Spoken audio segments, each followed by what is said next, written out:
your work. All the recordings will be played once only. The test is in 4 sections. Write all your answers in a listening question booklet. At the end of the test, you will be given 10 minutes to transfer your answers to an answer sheet. Now turn to Section 1. Section 1. In the first part of Section 1, you will hear a weather forecast in London and the southeast coast of England. As you listen, fill in a table. Now you will have some time to look at questions 1 to 4.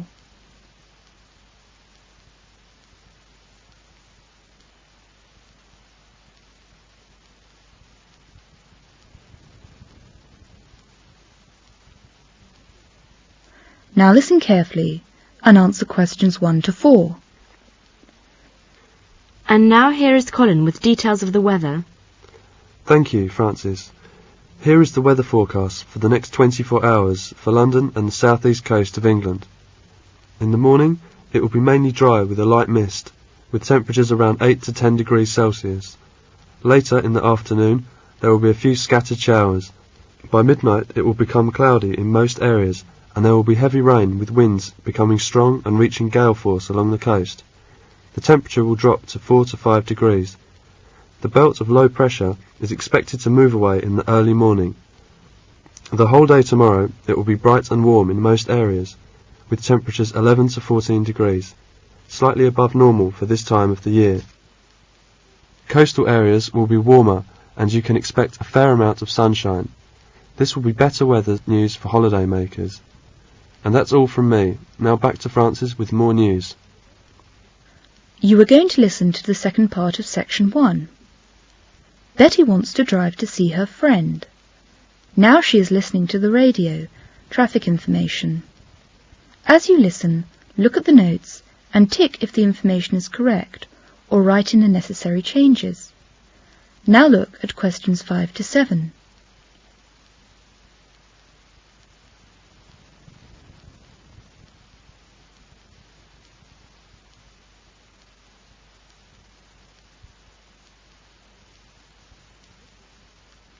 Now listen carefully and answer questions 5 to 7.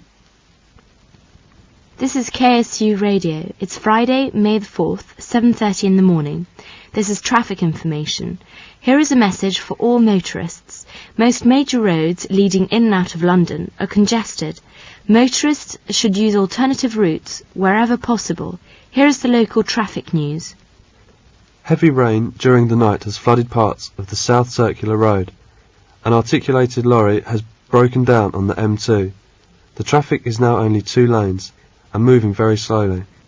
Strong winds during the night have blown down a number of trees on the M5 and many sections are not in use. That is the end of local traffic news. For more news, listen again at 8 o'clock. That is the end of Section 1. Now you will have half a minute to check your answers.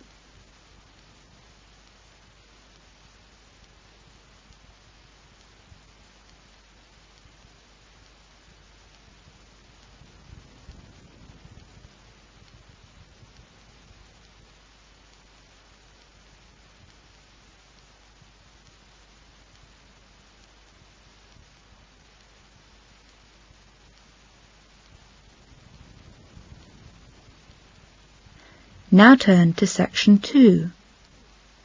Section 2. In this section, first you are going to hear a dialogue in which a Camford student answers the questions of a young girl who is thinking of applying to go there. As you listen to the dialogue, circle the correct answer and fill in the table.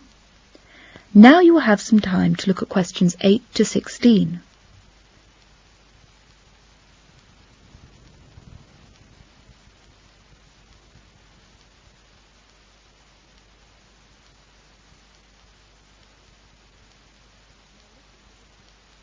Now listen to the dialogue and answer questions 8 to 16.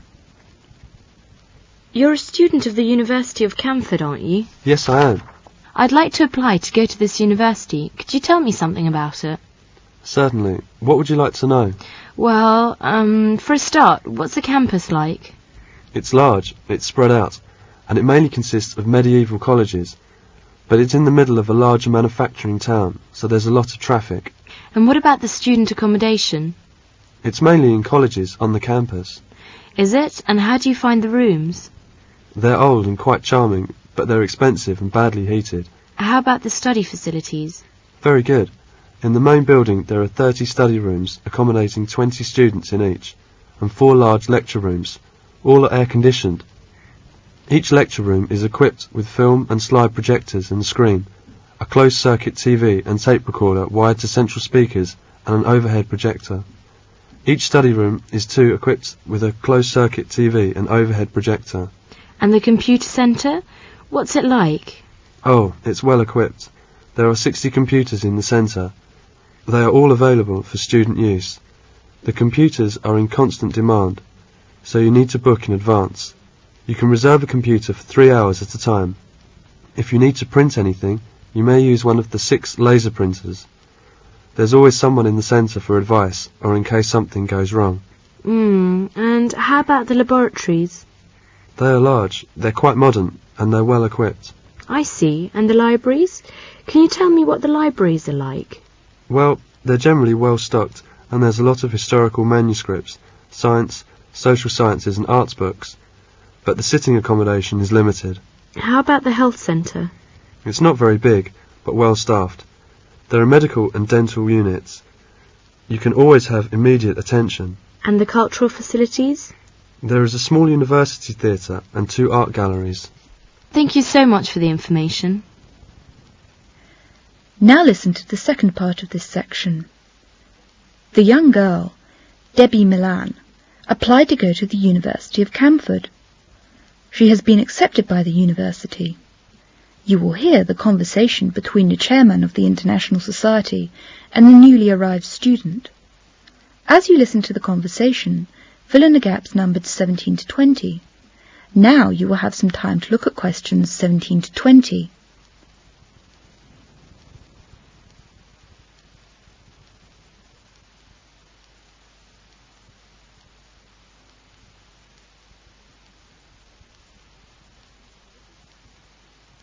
Now listen to the conversation and answer questions 17 to 20. Hello there. What are you studying? Computing science. Oh, yes. And how long is the course for?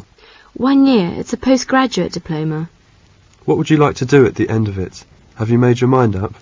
Yes, I'd like to be a teacher in a university in my country. Would you? That sounds interesting. Tell me, though, why have you chosen this university? It's got a good reputation in the field of computing science. Where do you come from? Sri Lanka. Oh, that's a country I've always wanted to go to. You are Miss Malau, aren't you? I've got your name on my list here. Yes, Debbie Malau. Would you like to give the students a talk about your country? Yes, I'd like to very much. Debbie Malau is presenting her paper about her country Sri Lanka at the seminar. As you listen to the presentation, complete the notes. Now you will have some time to look at questions 21 to 27.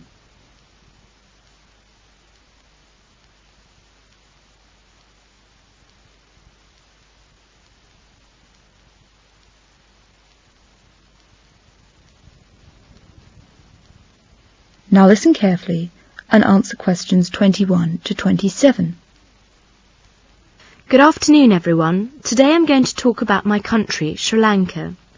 It is an island with an area of 25,332 square miles and a population of 12,510,000 people. It is just smaller in area than Scotland. The island of Sri Lanka lies off the southeast coast of India and is separated from the mainland by the Palk Strait. People who live there sometimes call it by an old name which means Golden Island. Sri Lanka is considered to be one of the most beautiful countries in the world. What is the climate like there? It is totally different from the climate in Britain. Britain has a temperature climate. As Sri Lanka lies not very far north of the equator, the climate of the island is tropical. It is hot all the year round. Heavy rains fall during the monsoon season, making the climate hot and humid. Consequently, vegetation grows dense and thick, and the jungle is so impenetrable in parts of the island that it is difficult to proceed without cutting a path with a machete, a large, heavy knife with a broad blade. Although the main centres of population are in the flat, fertile coastal regions, many people live in the mountainous country inland. This area contains mountain peaks, such as Adam's Peak and Mount Pedro. They are twice as high as any mountains in Britain, but in spite of the mountains and rough terrain, the communications are good, and it is easy to travel around the island by road and rail. There are 4 airports, the main one being in Bandaranaike, situated 34 kilometres, 21 miles north of Colombo, the capital of Sri Lanka. Okay, I'll leave some time to you to ask me questions. Are there any questions? What about the natural resources that you have in Sri Lanka? Sri Lanka is rich in natural resources. The main natural resources are rubber, tea and coconuts, and they are on the island's most important exports. Rubber is produced in the tropical forests, and tea is harvested on the slopes of the inland hills. Coconuts grow in abundance. The sea is rich with fish, which the people catch in small boats with large 3-cornered sails. What sort of food is grown in your country? In Sri Lanka, rice is grown for local consumption. We eat rice because the main diet is rice and fish. But we also have potatoes, vegetables, and almost all the items you have here. What about the animals? Do you have any special animals in Sri Lanka? Yes, deep in the forest there are many wild animals, such as elephants, leopards, crocodiles, monkeys, snakes, and a strange animal called a giant monitor, a kind of lizard over 2 meters, 6 feet long, which has strong claws and can climb trees. There are also many rare birds, which are hardly seen anywhere else on Earth. Well, if you're interested in Sri Lanka and still have questions, you may ask me at any time after the seminar presentation. Thank you. That is the end of section 2. Now you will have half a minute to check your answers.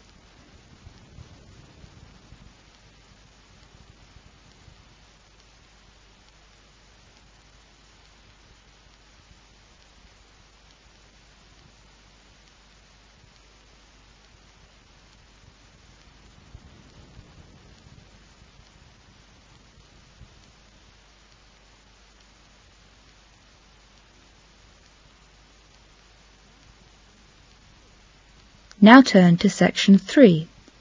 Section 3. In this section, you will hear a conversation between Pat and Martin. They are students of a university and haven't seen each other for some time. They have met in the cafeteria at lunchtime. As you listen to their conversation, answer questions 28 to 34. Now you will have some time to look at questions 28 to 34.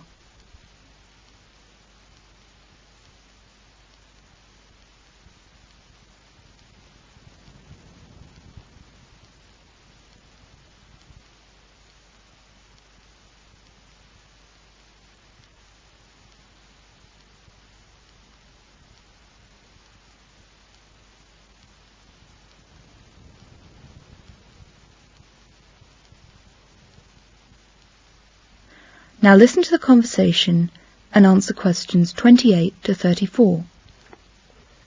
Hi there, Pat. How are you? I'm fine, thanks, Martin. I haven't seen you for a long time. What have you been up to? Oh, studying.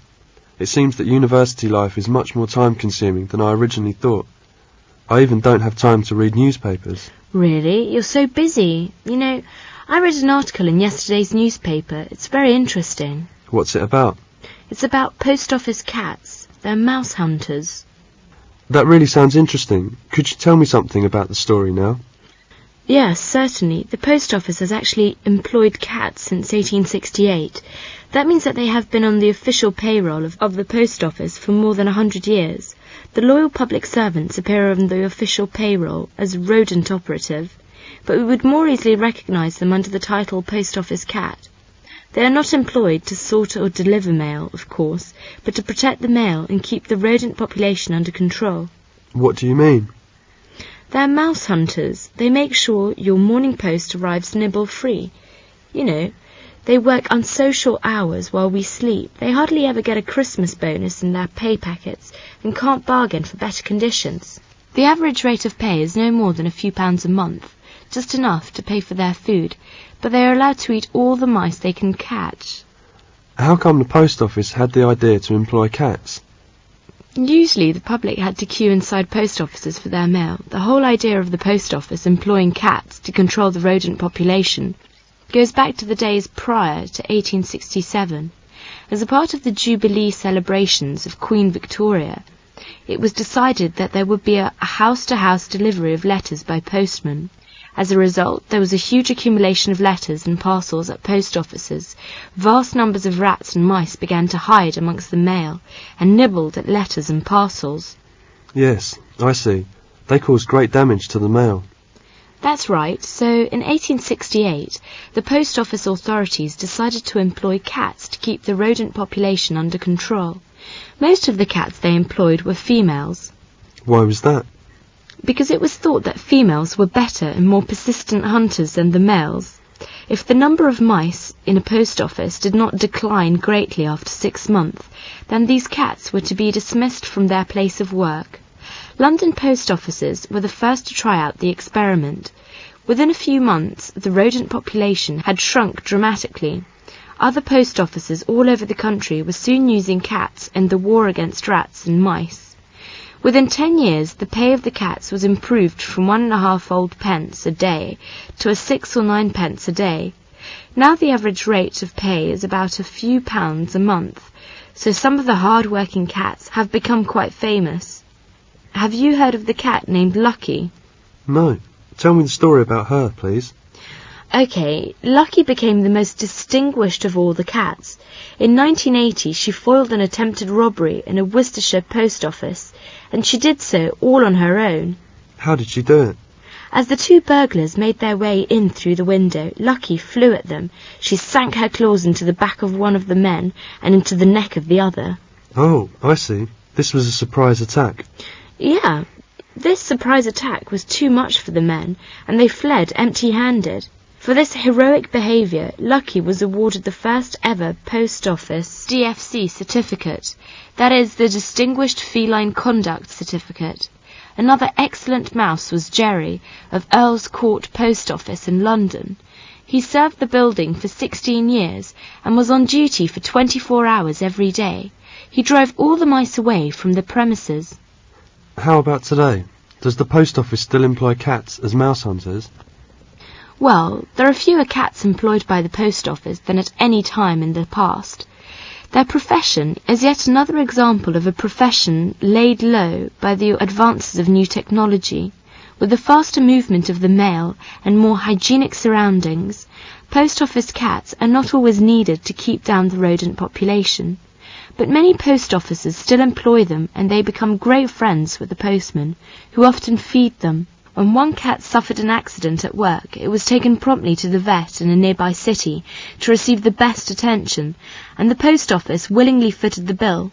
According to the post office, there is no plan for their services to be discontinued in the foreseeable future.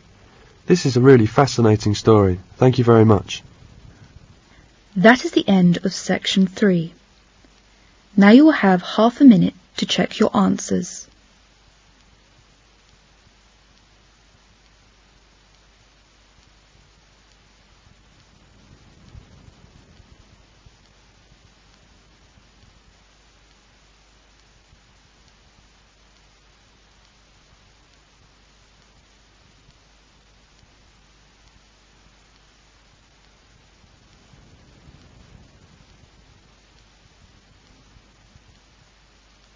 Now turn to section 4.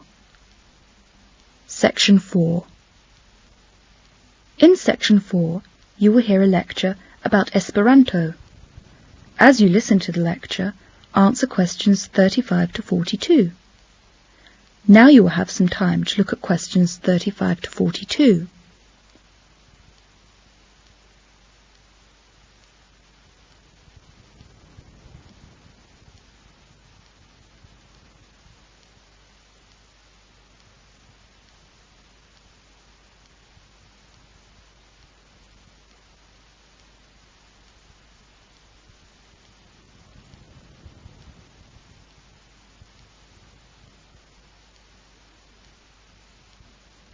Now listen to the lecture and answer questions 35 to 42. Good morning, everybody, and welcome to our lecture. It's a good pleasure for me to welcome Professor Nesbitt of the University of Edinburgh. He is going to give us a lecture about a world language. Professor Nesbitt, please. Today I'm going to talk about languages, or more specially about a world language. What would the world be like if everyone spoke the same language? Would we understand each other better and be more sympathetic to each other's causes? I'm not talking about everyone sharing the same first language, but sharing the same second language. And I'm not talking about English, but Esperanto. That's spelled E-S-P-E-R-A-N-T-O. This is an artificial language. What are the facts about Esperanto? Well, it was invented in 1887 by Dr. Ludwig Zasarus Zammelhoff, a Polish philologist. The vocabulary comes mainly from Western European languages, and the grammar is similar to Slavic languages. It sounds like Italian. Esperanto means hopeful, and it was Zamenhof's hope that a common language would promote a friendship and an understanding amongst all people of the world. His inspiration is summed up by the Esperanto term interno indio, which means central idea, and it is an idea of human peace and justice. I think Esperanto will become the world language in the future. Esperanto is taught in many schools in Yugoslavia and Hungary. China is very interested.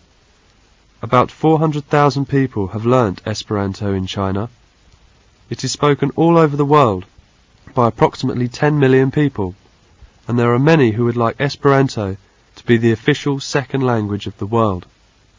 It has such internal logic that it could become the international computer language. From the learner's point of view, it has the advantage that there are no exceptions to rules. The advantages of the world being able to talk freely to each other about business, politics, culture, sport, hobbies, well, are obvious. The costs of translation at any international conference are staggering.